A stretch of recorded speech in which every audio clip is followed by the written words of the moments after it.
શંકરને પ્રાર્થના કરનાર આ પોતે જ શંકર છે. આ છે શંકર દાદા, જેના પગ તો તૂટી ગયા છે પણ મન હજુ પણ મુસાફરી પર છે. જીવનનો રસ્તો હવે લાંબો નથી રહ્યો, પણ દરેક પગલાં આજે પણ અંત સુધી જીવવાની ઈચ્છાથી ભરેલા છે.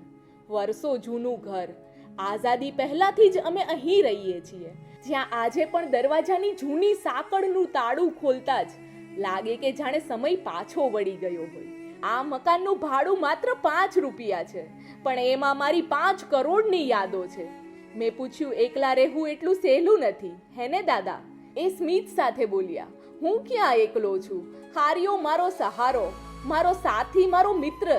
આ વોકર મારા માટે લોખંડનું નથી, આ તો શંકર ભગવાનનો હાથ છે અને હું એને જ પકડીને રોજ ચાલું છું. તેમણે જ્યારે તેમના પગનો પાટો ખોલ્યો, એ દ્રશ્ય જોઈને ઘડીભર માટે મારી આંખો બંધ થઈ ગઈ. પણ તેમણે મને હિંમત આપતા કહ્યું, જીવનની સાચી ખુશી પૂર્ણતામાં નહીં, અપૂર્ણતામાં છે. તેમના રસોડામાં ગઈ. ખાલી વાસણો, ખાલી ચૂલ્લો, પણ દિવાલ ઉપર માનવીય ભૂખ ટકેલી.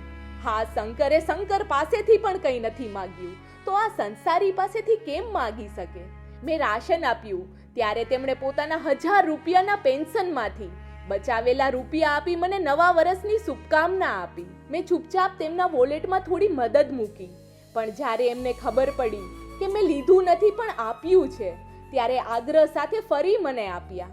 મેં તેમની લાગણી સમજી તેમાંથી નાનામાં નાની નોટ અને મોટામાં મોટા આશીર્વાદ લઈ વિદાય લીધી.